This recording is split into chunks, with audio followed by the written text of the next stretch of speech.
se ha escuchado lo que ha reventado primero. Después viene un sonido, parecía un aluvión, algo derrumbe grande, un deslizamiento fuerte. Agarré una motocarga y nos fuimos a ver. Y justo subimos en la parte alta, en el mirador, en ahí donde que vimos que venía como si fuera un incendio, lo que se quema en otros, ¿no? Como Quillabamba, ese incendio era tremendo. Mira, somos taxis formales más de 130.000 autorizados y entre formal e informales son 230.000 aproximados.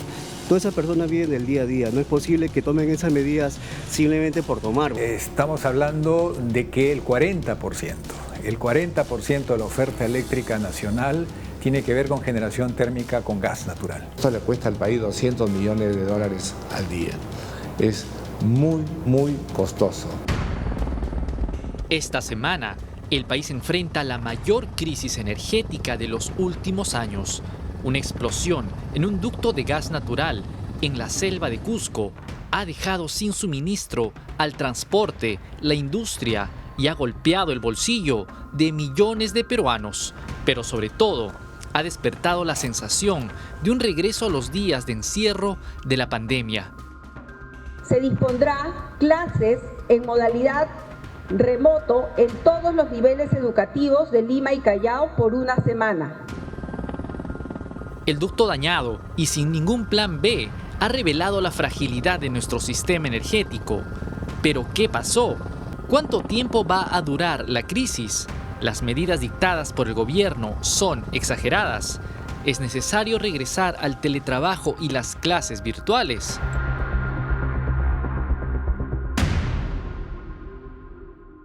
Al final voy a estar ganando entre 40 o 50 soles, esa es la mitad de lo que ganaba y no alcanza. Una jornada entera. Una jornada y tengo que trabajar más horas, o sea, está difícil. El lunes 2 de marzo, el gobierno hizo un anuncio inesperado, impensado. Por un incidente en los ductos de Camisea, se había cortado el suministro de gas a la costa y como una medida de priorización, se excluía a vehículos particulares y taxis a GNB. Con el precio de la gasolina por las nubes y subiendo cada día, el margen de ganancia para estos conductores es ahora menos de la mitad. Entre formales y no, se estima que puede haber 350.000 vehículos con GNB que pueden estar haciendo taxi en las calles de Lima y Perú. Cada uno con una familia detrás, alrededor de 1.7 millones de personas afectadas directamente, sin contar con los millones de pasajeros que usan el taxi a diario por seguridad o practicidad. Pero el corte abrupto de GNB en los grifos solo fue la primera señal de un problema mucho mayor.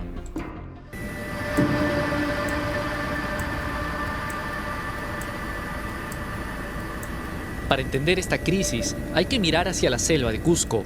Aquí comienza el gas de Camisea, en la planta Malvinas, operada por Pluspetrol. Desde aquí el gas viaja cientos de kilómetros en ductos operados por la empresa transportadora de gas del Perú, TGP. El domingo 1 de marzo, en el kilómetro 43 del sistema, ocurrió el incidente. Ocurrió inicialmente el problema en el ducto de líquidos, de acuerdo a la fuga que hubo de ese ducto, hubo un punto de calor que hizo que se caliente el ducto de gas, hizo también que ocurra un incidente en este ducto. Todas las miradas apuntan a la empresa responsable del ducto, TGP, que admite que el terrible incidente ocurrió cuando una empresa tercerizada hacía trabajos en el lugar. En ese momento se estaban haciendo trabajos de mantenimiento preventivo. Había una cuadrilla especializada realizando inspecciones en la zona. Es uno de nuestros contratistas especializados dedicado específicamente a temas muy particulares como son estos RBI. RBI son siglas de... Es Risk Based Inspection, inspecciones basadas en riesgo, que lo que buscan es analizar el sistema para evitar que hayan fallas. Son prevenciones. Son preventivos. Preventivos, no es ante alguna alerta. No, en absoluto. Las investigaciones sobre el origen del incidente apenas comienzan. Lo cierto es que la fuga de gas provocó una deflagración, una enorme explosión que obligó a cortar el suministro de gas hacia el resto del país.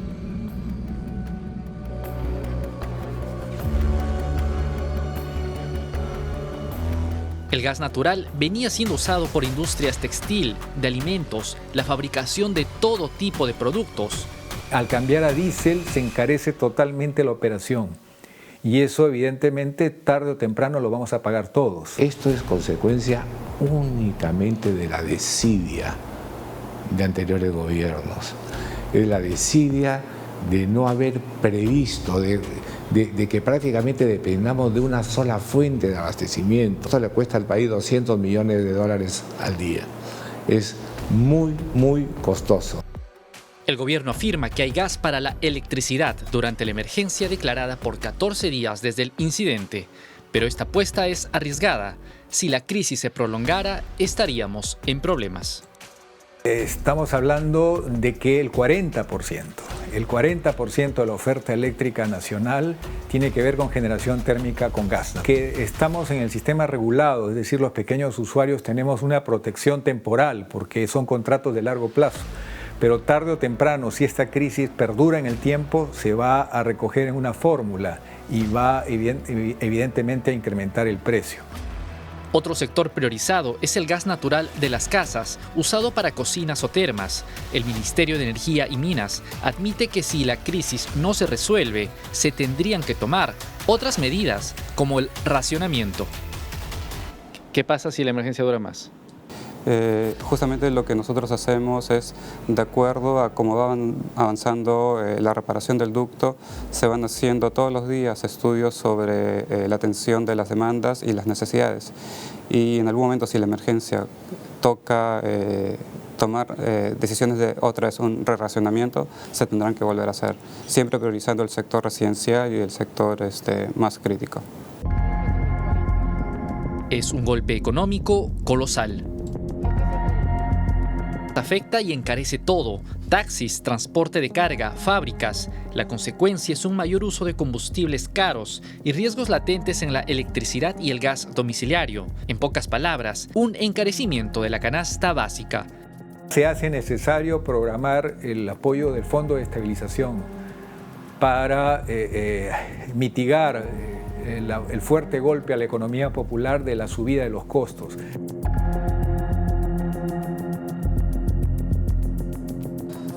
Por si fuera poco, la crisis del gas natural ha generado otra, la del GLP, este combustible que usamos en los balones de gas licuado o en los autos convertidos a este sistema. También se utiliza para el transporte, los taxistas, vehículos también de GLP, en las industrias, las avícolas, comercios. Gran parte del GLP que consumen los peruanos se produce en la planta de Pisco de Pluspetrol, que opera con el gas que recibe de Camisea. Al cortarse el flujo, también se corta la producción de GLP para el consumo nacional.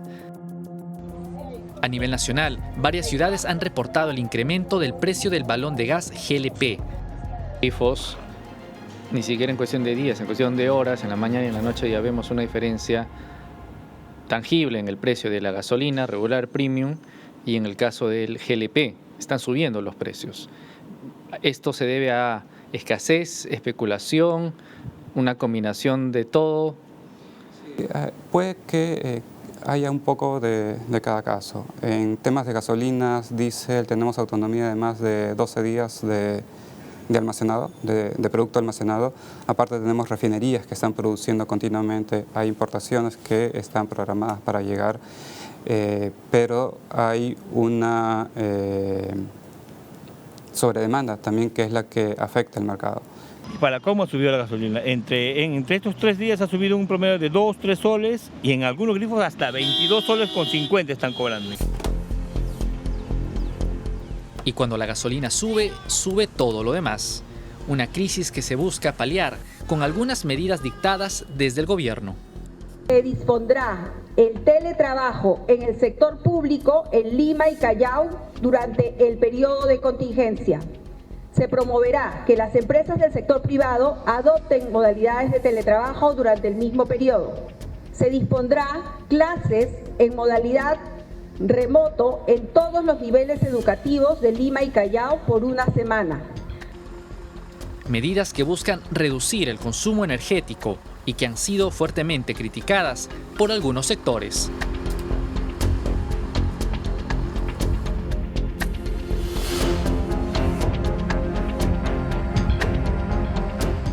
A 440 kilómetros al este de Lima, la comunidad rural de Saringabeni tiene cosas que contar.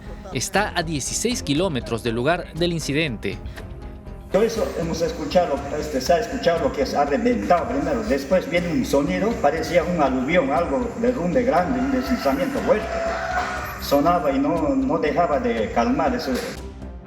A lo lejos, en medio de la selva, una columna de fuego rompe el paisaje. El autor del video cuenta su historia. Y después ha empezado a arder, pucha, desde ahí se veía algo mínimo de 50 metros de altura. Imagínense estando cerca, ¿no? ¿Cómo habrá sido esa explosión? Habrá llegado siquiera 100 metros de altura. Entonces, en ahí es donde yo grabé un pequeño video y nos regresamos rápido. Cabe la posibilidad de que haya habido cierto nivel de contaminación en la población, en los ríos cercanos, en esta zona de bosque. Del punto donde nosotros estamos, a los 16 kilómetros a la redonda, no hay absolutamente ninguna comunidad. A pesar de eso, nosotros como empresa diligente estamos colaborando con las comunidades, dándoles ayuda y tratando de resolver sus problemas. Pero a causa de este efecto, no ha pasado absolutamente nada. Hitler Sebastián Pascal es presidente del Comité de Gestión del Bajo Urubamba, que agrupa comunidades nativas, machiguengas y colonos rurales. Llegó a Saringabeni, el pueblo afectado. Nosotros calculamos un aproximadamente de 5 hectáreas de afectación a nuestra biodiversidad. Y no descartamos esto, que también ha habido contaminación de nuestros ríos.